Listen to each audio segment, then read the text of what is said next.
எனக்கு ரொம்ப ரொம்ப சந்தோஷம். இன்னும் நம்ம சேனலை சப்ஸ்கிரைப் பண்ணாதவங்க சப்ஸ்கிரைப் பண்ணி வச்சுக்கோங்க. கூடவே இருக்கிற பெல் ஐக்கானை ப்ரெஸ் பண்ணி வச்சுக்கோங்க. Thank you friends. இன்னைக்கு நம்ம கிச்சனில் என்ன பார்க்க போகிறோம் அப்படின்னா காயின் பரோட்டா எப்படி பண்ணுறது அப்படிங்கிறத பார்க்க போகிறோம். பரோட்டானாலே எல்லாருக்குமே ரொம்ப ரொம்ப பிடிக்கும். அதை நம்ம வீட்டிலேயே செஞ்சு கொடுக்குறப்ப ரொம்ப டேஸ்ட்டாகவும் இருக்கும். நம்மளே செய்கிறதால நம்ம ஹெல்த்தியாகவும் சாப்பிட்லாம். இதுக்கு நான் வந்து 1 கப்பு மைதா எடுத்து வச்சுருக்கேன். வீட்டில் சிக்கன் குழம்பு மட்டன் குழம்புலாம் வைக்கிற அன்னைக்கு பரோட்டா செஞ்சு அது கூட மேட்ச் பண்ணிடலாம். சூப்பராக இருக்கும். இது ரொம்ப ஈஸி. ஆனால் நம்ம அதை செய்யறது கிடையாது, கடையிலேயே வாங்கிக்கிறோம். இன்றைக்கி நம்ம வீட்டில் எப்படி செய்கிறது, அதுவும் காயின் பரோட்டா எப்படி பண்ணுறது அப்படின்ற. காயின் பரோட்டானா குட்டி குட்டியாக இருக்கும். அதே சமயம் அதை நார்மலாக சுடாமல் கொஞ்சம் எண்ணெய் அதிகமாக ஊற்றி நம்ம அதை பொரிச்சு எடுக்க போகிறோம். பொரிச்ச பரோட்டா, காயின் பரோட்டா ப்ளஸ் பொரிச்ச பரோட்டா. இதுக்கு நான் 1 கப் மைதா எடுத்திருக்கேன். இதை ஃபஸ்ட்டு போட்டுக்கலாம். நீங்கள் எவ்வளோ தேவையோ போட்டுக்கலாம். உங்கள் வீட்டில் எவ்வளோ பேர் இருக்காங்கன்னு பார்த்துக்கிட்டு அதுக்கு தகுந்த மாதிரி நீங்கள் மைதா எடுத்துக்கலாம். இதுக்கு ஃபஸ்ட்டு உப்பு போட்டுருவோம். எவ்வளோ உப்பு தேவையோ அதை ஃபஸ்ட்டு போட்டுருவோம். 2 ஸ்பூன் சர்க்கரை எடுத்து வச்சுருக்கேன். இது போட்டால் தான் வந்து டேஸ்ட்டாக இருக்கும்.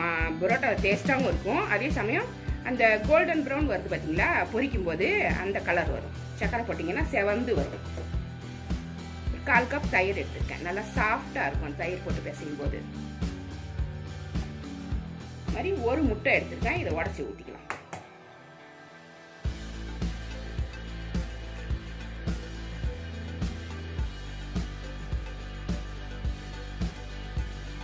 எல்லாத்தையுமே சேர்த்து ஃபஸ்ட்டு பிசைஞ்சிடும். அதுக்கப்புறமா தண்ணி கொஞ்சம் கொஞ்சமாக ஊற்றி பிசைஞ்சிக்கலாம்.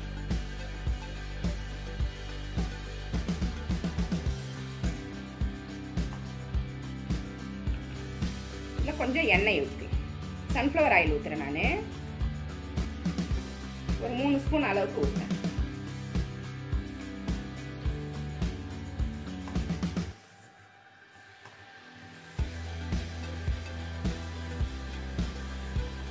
எல்லாத்தையுமே கலந்து விட்டாச்சு. இப்போ கொஞ்சம் கொஞ்சமாக தண்ணி ஊற்றி நல்லா பரோட்டா மாவு நல்லா சாஃப்டாக பிசைஞ்சு எடுக்கணும்.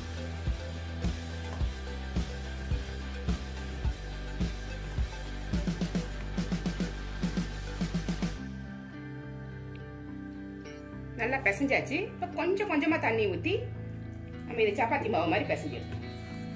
ஒரு 5 நிமிஷம் பிசைஞ்சிங்கன்னா இதை ஊற வைக்க வேண்டிய அவசியமே இருக்காது. 5 நிமிஷம் நல்லா பிசைஞ்சு விட்டுட்டு உடனேவே நீங்க பரோட்டா போடலாம். சூப்பரா இருக்கும், சாஃப்டா இருக்கும் உங்களுக்கு.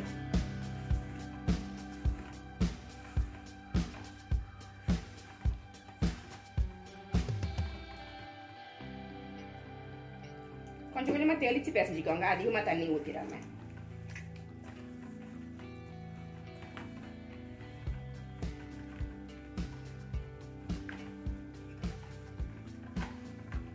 கரெக்டாக இருக்குது தண்ணி.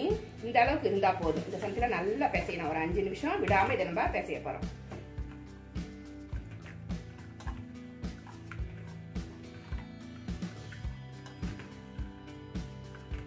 நடுவில் கொஞ்சம் எண்ணெய் தெளித்து பிசைஞ்சுக்கோங்க. எண்ணெய் போட போட நல்லா எலாஸ்டிக் மாதிரி வரும் மாவு.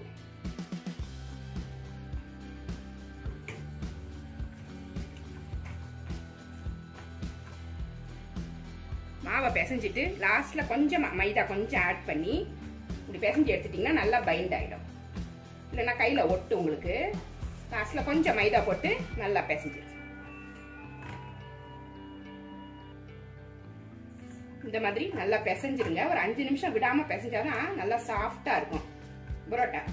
இப்போ லேசா மேலே லேசா எண்ணெய் தடவி மூடிடலாம். இல்லைன்னா காஞ்ச மாதிரி ஆயிடும், ட்ரை ஆயிடும். அதனால தடவி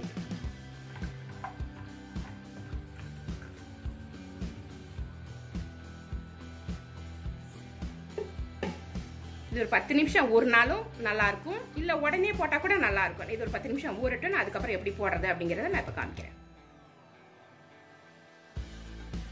மாவு ரெடி ஆயிடுச்சு. இப்போ நம்ம இதை பரோட்டாவா ரெடி பண்ணிக்கலாம். நம்ம சப்பாத்தி கல்லில் தேய்ச்சிக்கோங்க. இல்லைனாக்கா டேபிள்லே கூட நம்ம தேய்ச்சிக்கலாம். இன்னைக்கு நான் வந்து சப்பாத்தி கல்லிலே தேய்ச்சி காமிக்கிறேன். ஏன்னா காயின் பரோட்டான்றப்ப சின்னதாக இருந்தாலே நல்லா தான் இருக்கும். சப்பாத்தி பலகையில் கொஞ்சம் எண்ணெய் தடவிக்கணும். மாவு தடவுனீங்கன்னா ஹார்ட் ஆயிடும். எண்ணெய் தான் தடவணும்.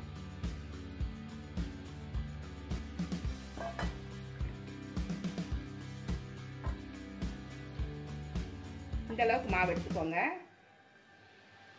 இது நல்லா பெரிய ரவுண்டா நம்ம தேய்ச்சிக்கலாம். இதை ஃபுல்லாகவே தேய்ச்சிக்கோங்க. நல்ல மெல்லிசா ஃபுல்லாக வர மாதிரி தேய்ச்சி மாவை இந்த தேய்ச்சிக்கோங்க. நல்லா அடியில் இந்த சப்பாத்தி பலகையே தெரியுது பாருங்கள், அந்த அளவுக்கு மெலிசாக தேய்ச்சிக்கோங்க. இது நான் வந்து இங்கே கேமரா வச்சுருக்கிறதால எனக்கு வசதி படலாம தான் நான் தள்ளி போகுது. இங்கே கேமரா இல்லைன்னு வச்சுங்க, நல்லா ஃப்ரீயாக தேய்க்கலாம் நீங்கள். இப்போ இது வந்து இந்த மாதிரி ஒரு பூரி கட்டரு சப்பாத்தி கட்டர் வச்சுருப்பீங்க இல்லையா, அதால் இப்படி கட் பண்ணி. இது இல்லைன்னா நைஃப் யூஸ் பண்ணிக்கோங்க.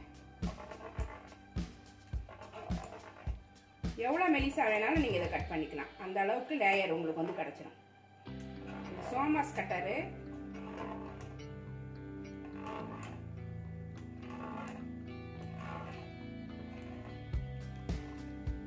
இது இருந்தால் உங்களுக்கு ஈஸியாக இருக்கும்.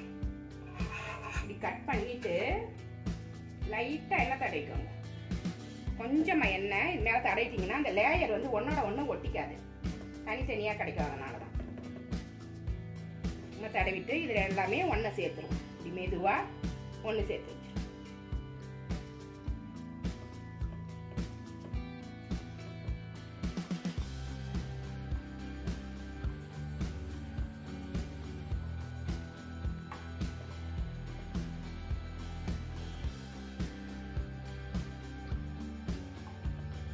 இதை அப்படியே சுற்றி விட்டாரு.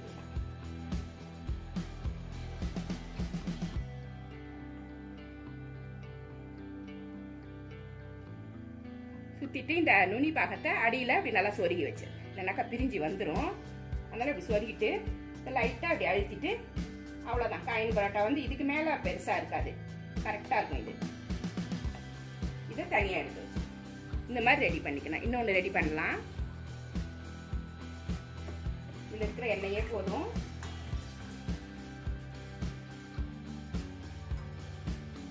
இந்த அளவுக்கு மாவு எடுத்தாதான் உங்களுக்கு பரத்தி எடுக்கிறதுக்கு கரெக்டாக இருக்கும். கொஞ்சோண்டு மாவு எடுத்தீங்கன்னாக்கா உங்களுக்கு இவ்வளோ தூரம் வர்றப்ப பிச்சுக்கிட்டு போயிடும். அதனால் கொஞ்சம் அதிகமாகவே எடுத்துக்கோங்க. இப்போ இதை வந்து இந்த ஃபுல் ரவுண்டுக்கு இப்போ நம்ம தேய்ச்சிடலாம். இது மாதிரி ஃபுல்லாகவே தேய்ச்சிருங்க. தேய்ச்சிட்டு கொஞ்சமாக எண்ணெய்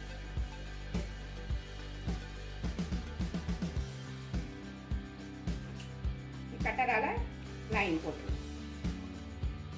எவ்வளோ மெலிசா வேணாலும் போட்டுக்கலாம்.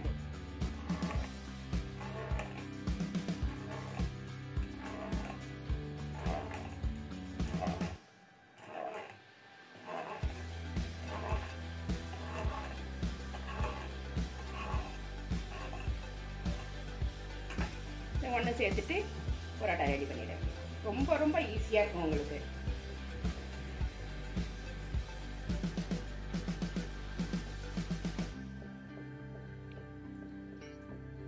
சுத்தினதுக்கு அப்புறம் நீங்க வந்து பூரி கட்டை வச்சு தேய்க்காதீங்க. தேய்ச்சிங்கன்னாக்கா அந்த லேயர்லாம் போயிடும்.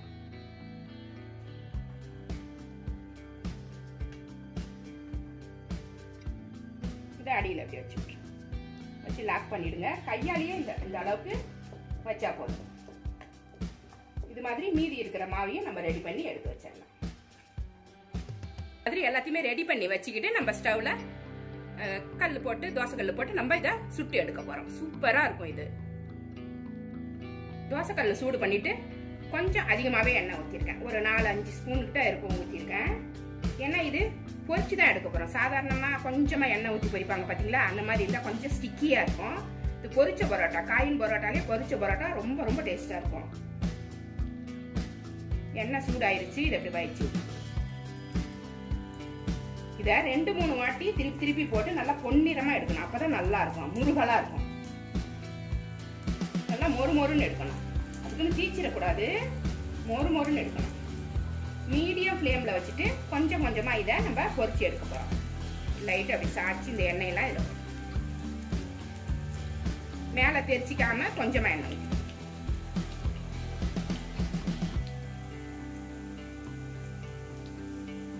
மீடியம் ஃப்ளேமில் வச்சுக்கிட்டிங்கனாக்கா டக்குன்னு தீஞ்சி போகாது. இல்லைனாக்கா சிம்மில் கூட வச்சு பொறுமையாக எடுத்துக்கலாம். ஸ்டவ்வை நான் சிம்மில் தான் வச்சுருக்கேன். இந்த மாதிரியே வச்சுக்கோங்க, அப்போ தான் உங்களுக்கு பயம் இல்லாமல் இருக்கும். சீக்கிரமாக கரிஞ்சு போயிடாது. இது லைட்டாக திருப்பி விட்டுலாம். இது ஒரு தடவையில் திருப்பி விட்டால் வேகாது. இன்னும் ஒரு தடவை திருப்பி விட்டு வேக வச்சுக்கணும். அப்போ தான் உள் மாவெல்லாம் வேகும். அதனால தான் நான் சிம்மில் வச்சு வேக வைக்கிறேன்.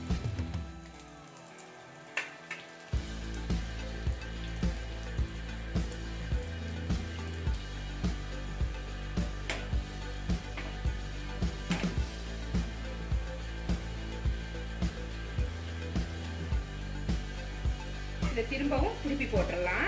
ஆனால் தீஞ்சிடாம பார்த்துக்கோங்க. இந்த கோல்டன் ப்ரௌன் வரணும் காயின் பரோட்டா. தான் நல்லா இருக்கும். மொறுமொறுன்னு இருக்கணும். கொஞ்சம் கிறிஸ்பியாக கிடைச்சாதான் நல்லா இருக்கும். சாதா பரோட்டா மாதிரி இல்லாமல் கொஞ்சம் கிறிஸ்பியாக இருக்கும். ஸ்டவ் மட்டும் பார்த்து வச்சுக்கணும். ரொம்ப வச்சுட்டிங்கன்னாக்கா சுத்தமாக வீணாக போயிடும்.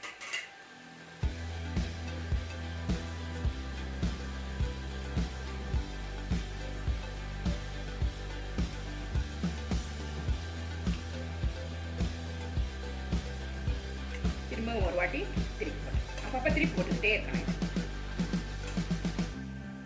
ஒரே பக்கம் ரொம்ப நேரம் வச்சிருந்தீங்கன்னாக்கா கலர் சட்டுன்னு மாறிடும்.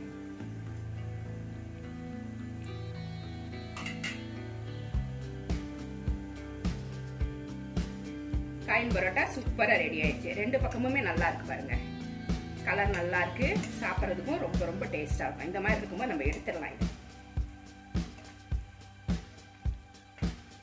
அப்படியே சாப்பிட்டாலும் சாப்பிடலாம். இல்லைனாக்கா டேபிளில் போட்டு முரோட்டா கடையில் அடிக்கிற மாதிரி அடிச்சிட்டோம்னா நம்மளுக்கு லேயர் வந்து பிரிஞ்சு வந்துடும். சாப்பிட்றதுக்கு ரொம்ப ரொம்ப நல்லா இருக்கும்.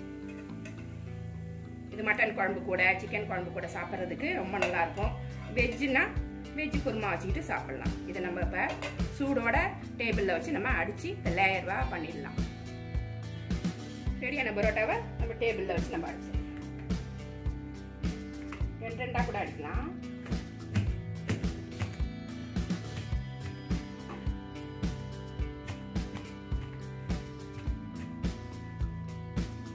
இந்த மாதிரி அடிச்சுக்கலாம்.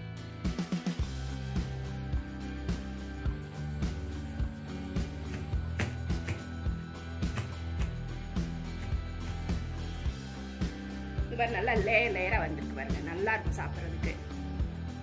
சூப்பரா ரெடி ஆயிடுச்சு. புரோட்டாவுக்கு மேட்சா மட்டன் குழம்பு ரெடியா இருக்கு. இப்போ புரோட்டாவை ஃபர்ஸ்ட் போட்டுட்டு நல்லா இந்த மாதிரி பிச்சு போட்டாதான் நல்லா இருக்கும். நல்ல தாராளமா மட்டன் குழம்பு போட்டு சாப்பிடும்போது செம்ம டேஸ்டா இருக்கும்.